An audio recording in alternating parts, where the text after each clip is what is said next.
Welcome back rocket. स्वागत है आपका स्वीट कॉम्बैट के अगले पार्ट में। दोस्तों, अगर आप चैनल पर नए हैं और अगर आपने पुराने एपिसोड्स नहीं देखे हैं तो हमारी आपसे रिक्वेस्ट है कि इस सीरीज के पिछले एपिसोड्स को देखकर ही इस एपिसोड को देखें, तभी इस सुपर सीरीज की कहानी आप सभी को समझ में आएगी। तो पिछले एपिसोड में कॉलेज के प्रिंसिपल ने तीनों लड़कियों और मिंग टैन को बहुत ही डांटा था, लेकिन तीनों लड़कियों ने उन्हें धमकी दी थी कि अगर वो मिंग टैन को पनिश करेंगे तो हम तीनों कॉलेज छोड़कर चले जाएंगी। अब प्रिंसिपल जरा सोच विचार करते हैं कि चलो तुम्हें एक और चांस दे देता हूँ और अब की बार जो टूर्नामेंट होगा उससे मिंग टैन का परफॉर्मेंस देखकर ही मैं इस बारे में फैसला करूंगा। फिर वो मिंग टैन से कहते हैं कि ये सीनियर्स तुम्हें कितना सपोर्ट करते हैं, तुम्हारे लिए तो कॉलेज छोड़ने को भी तैयार हैं, तुम्हें जरूर उनके लिए कुछ करना चाहिए। तो जवाब में मिंग टैन कहता है कि सर, आज तक मैं यही सोचता रहा कि ये तीनों सीनियर्स मुझे सिर्फ अपना टाइम पास समझती हैं, लेकिन मुझे नहीं पता था कि ये लोग तो मेरे लिए इतना कुछ करने को तैयार हो जाएंगी। इसीलिए मैंने फैसला किया है कि इन तीनों के खातिर मैं जी जान से ट्रेनिंग लूंगा और इस टूर्नामेंट में जरूर अच्छा परफॉर्म करूंगा। अब अगले सीन में मिंग टैन फेंग यू को थैंक करता है और कहता है कि मुझे बचाने के लिए आपने खुद कॉलेज के प्रिंसिपल से बात की और मेरे लिए आप दूसरे कॉलेज के स्टूडेंट से लड़ने को भी तैयार हो गई थी, इसलिए बहुत बहुत शुक्रिया, बहुत बहुत थैंक यू आपका। लेकिन हमेशा की तरह फेंग यू को पता नहीं होता कि उसको क्या कहना चाहिए। वो कह देती है कि मैं तुम्हारे लिए ये सब कर रही हूँ, इसका मतलब ये नहीं कि मैं तुमको पसंद करती हूँ, मैं तुम्हारे लिए ये सब इसलिए कर रही हूँ क्योंकि तुम इस कॉलेज के एक स्पेशल स्टूडेंट हो। अब मिंग टैन कहता है कि मैं ये कभी नहीं सोचूंगा कि आप मुझको पसंद करेंगी, लेकिन थैंक्स फॉर एवरीथिंग, और ये कहकर वो चला जाता है। उसके जाने के बाद फेंग यू को उसकी आखिरी बात खटकती है कि उसने ऐसा क्यों कहा कि वो मेरे बारे में ऐसा कभी नहीं सोचेगा, और अब वो खुद को कोसने लगती है कि शायद मैं ही उसको चाहती हूँ, वो मेरे बारे में ऐसा नहीं सोचता। अब अगले दिन मिंग टैन अपनी ट्रेनिंग शुरू कर देता है और सुबह सुबह रनिंग के लिए निकल पड़ता है। तभी रास्ते में उसको मिया मिल जाती है और दोनों रनिंग करने लगते हैं। मिया ने शुरू से अब तक उसके लिए जो किया था उसके बारे में सोचकर मिंग टैन बहुत ही खुश होता है। अब कुछ दूर पर जाओमी भी उनको ज्वाइन कर लेती है, तो मिंग टैन को याद आता है कि पहले दिन से अब तक जाओमी ने उसके लिए बहुत कुछ किया है। आगे फेंग यू मिलती है और वो भी इनको ज्वाइन करती है और उसने हर कदम पर मिंग टैन के लिए बहुत कुछ किया था। ये सब सोचकर मिंग टैन इनके बीच बहुत ही अच्छा फील करता है और इस तरह मिंग टैन की ट्रेनिंग शुरू हो जाती है। अब ट्रेनिंग के पहले दिन जाओमी मिंग टैन को बॉक्सिंग ग्लव्स देती है और रिंग के अंदर खड़ा कर देती है। फिर उस पर धनाधन पंचेस उतारती है और वो डर के मारे अपनी आंखें बंद कर लेता है। फिर जाओमी उसे आंखें खुला रखने को कहती है और फिर से पंचेस करने लगती है। अब मिंग टैन फिर आंखें बंद कर लेता है। जाओमी बताती है कि तुम्हें हमेशा अपनी आंखें खुली रखनी चाहिए और अपोनेंट के मूव्स पर ध्यान देना चाहिए, तभी तो तुम डिफेंस कर पाओगे। और हाँ, एक बात याद रखना, और जैसे ही मौका मिले तो तुरंत उस पर अटैक भी कर देना। फिर वो मिया से कहती है कि अंदर आ जाओ, हम दोनों इसे डेमो दिखाएंगी। और मिया इसी मौके का इंतजार कर रही थी और खुशी खुशी अंदर आकर सच में जाओमी को अटैक करने लगती है। अब जाओमी खूब डिफेंड करती है और कहती है कि ये डेमो है मेरी जान, आराम से, लेकिन तुम तो मुझको सच में अटैक कर रही हो। तो वो कहती है कि हाँ यार, रियल अटैक करूंगी तभी तो मिंग टैन ठीक से सीख पाएगा। और इसके बाद वे फिर मिंग टैन को ट्रेन करती है और उसे पंच पे पंच मारती जाती है। अब अगले शॉट में ज़ैंगजी कॉलेज के प्रिंसिपल को दिखाते हैं, जो सुनहाओ कॉलेज के प्रिंसिपल से मिलते हैं और बातें करने लगते हैं। सुनहाओ के कॉलेज प्रिंसिपल एक पावरफुल मूव करते हैं जिससे हवा उनकी कंट्रोल में आ जाती है। फिर वो हवा से ज़ैंगजी के प्रिंसिपल को अटैक करते हैं, लेकिन हमारा प्रिंसिपल उसे बड़ी आसानी से रोक लेते हैं और कहते हैं कि लगता है तुम्हारे मूवमेंट में वो दम नहीं रहा। प्रिंसिपल बनने के बाद क्या तुमने प्रैक्टिस को छोड़ दिया है? नहीं, ऐसी बात नहीं है, मुझे तो लगता है मास्टर ने आपको मुझसे बेहतर ट्रेन किया है। और अब हमें पता चलता है कि इन दोनों प्रिंसिपल्स ने एक ही मास्टर से ये मार्शल आर्ट सीखी थी और इनमें से ज़ैंगजी के प्रिंसिपल सीनियर हैं। अब वो कहते हैं कि आपके कॉलेज स्टूडेंट्स हर बात पे लड़ने लगते हैं, क्या आपने उनको कॉलेज के रूल्स के बारे में नहीं बताया? तो ये कहकर वो फिर से वही मूवमेंट करते हैं और इस बार भी हमारे प्रिंसिपल आसानी से उसको टैकल कर देते हैं और कहते हैं कि मेरे स्टूडेंट्स की कोई गलती नहीं है, आपके स्टूडेंट्स ने उनको उकसाया होगा, चलिए इन बातों को यहीं छोड़ देते हैं। और ये कहकर वो एक नया मूवमेंट करते हैं जिससे दूसरे प्रिंसिपल एकदम कांपने लगते हैं। और फिर हमें दिखाते हैं कि दोनों प्रिंसिपल्स बिल्कुल लड़ने के लिए तैयार पोज में खड़े हो जाते हैं, लेकिन हमारे प्रिंसिपल कहते हैं कि हमें इस तरह नहीं लड़ना चाहिए, बल्कि हमारे स्टूडेंट्स को ये सीख देनी चाहिए कि वो मिलजुल कर रहें और एक दूसरे के साथ अपने स्किल्स को शेयर करें। दूसरे प्रिंसिपल को भी ये बात ठीक लगती है और वो मान जाता है। अब अगले शॉट में दिखाते हैं कि मिंग टैन अब तक जाओमी से मार खा रहा है, लेकिन मार खाते खाते वो अचानक डिफेंस करने लगता है। अब ये देखकर जाओमी और मिया दोनों ही चौंक जाती है, वाह तुम तो बहुत जल्दी सीख गए यार। और ये कहकर दोनों खुश होती हैं। मिंग टैन को खुद विश्वास नहीं होता और वो भी खुश हो जाता है। फिर बाहर आकर जाओमी पूछती है, तुम इतनी जल्दी कैसे सीख गए, क्या तुमने पहले कोई ट्रेनिंग ली थी?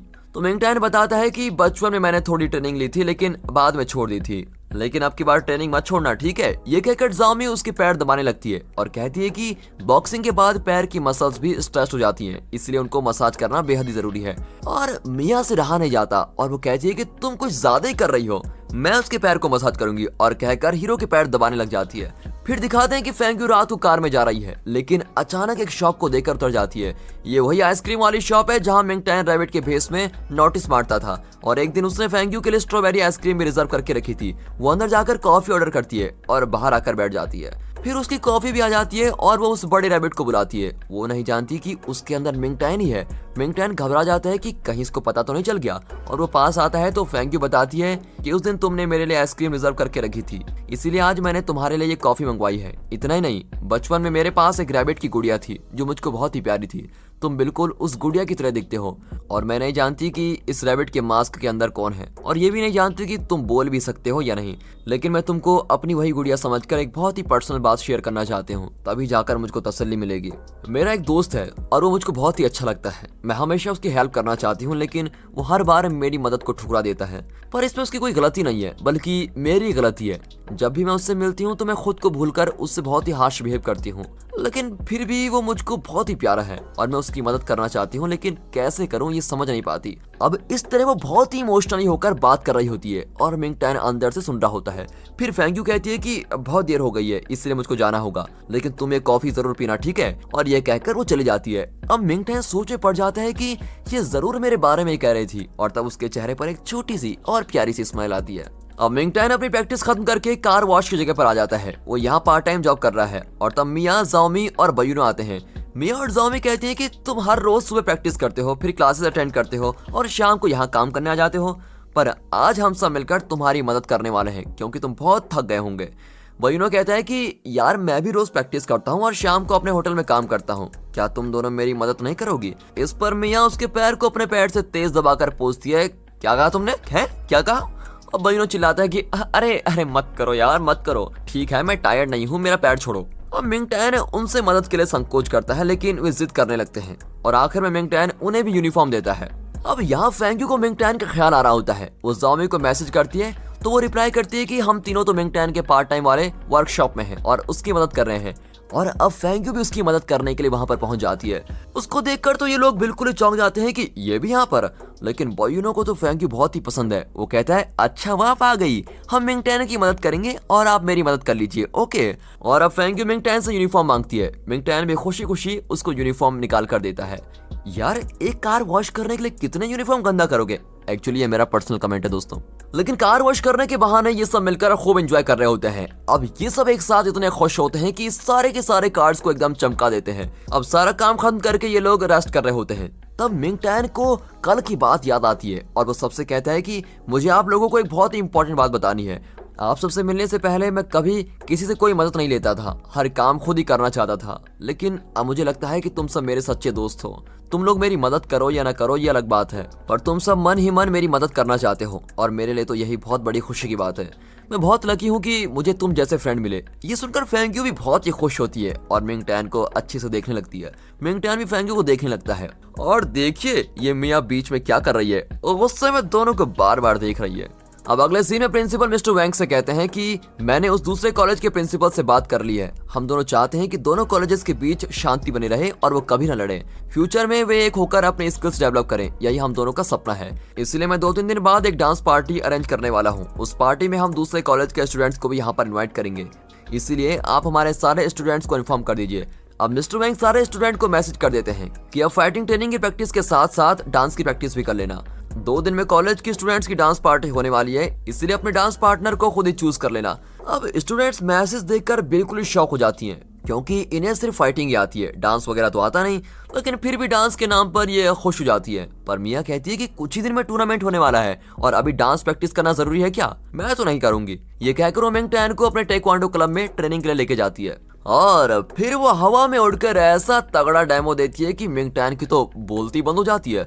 इतने दिन तो ये इतनी क्यूट सी लड़की लग रही थी, यहाँ तो बिल्कुल एकदम प्रो की तरह परफॉर्म कर रही है। फिर मिया और जामे की फाइट शुरू हो जाती है। अब मिंगटैन खुद ही प्रैक्टिस करने लगता है। उसको बताया गया है कि इस फाइट में बैलेंस बहुत ही जरूरी है, इसीलिए वो बैलेंस से रिलेटेड किकिंग प्रैक्टिस कर रहा होता है। उसकी किक को देखकर तो ये दोनों हैरान रह जाती है इसने अभी तो ट्रेनिंग शुरू की है, लेकिन इसकी किक देखकर तो लगता है कि ये ऑलरेडी ट्रेंड है। क्या ये कोई जीनियस है जो इतनी जल्दी सीख गया? और इन दोनों को हैरान कर देने वाले इस शॉट के साथ ही दोस्तों यहाँ पर यह एपिसोड खत्म होता है। अगर इस सीरीज आपको पसंद है तो वीडियो को लाइक और चैनल को सब्सक्राइब जरूर कीजिए। कमेंट्स में जरूर बताइएगा कि ये सीरीज आपको इतनी पसंद क्यों आ रही है। साथ ही साथ अपने फ्रेंड सर्कल में इसे शेयर जरूर कीजिए। And finally thanks for watching. Channel को लाइक करें, सब्सक्राइब करें। धन्यवाद।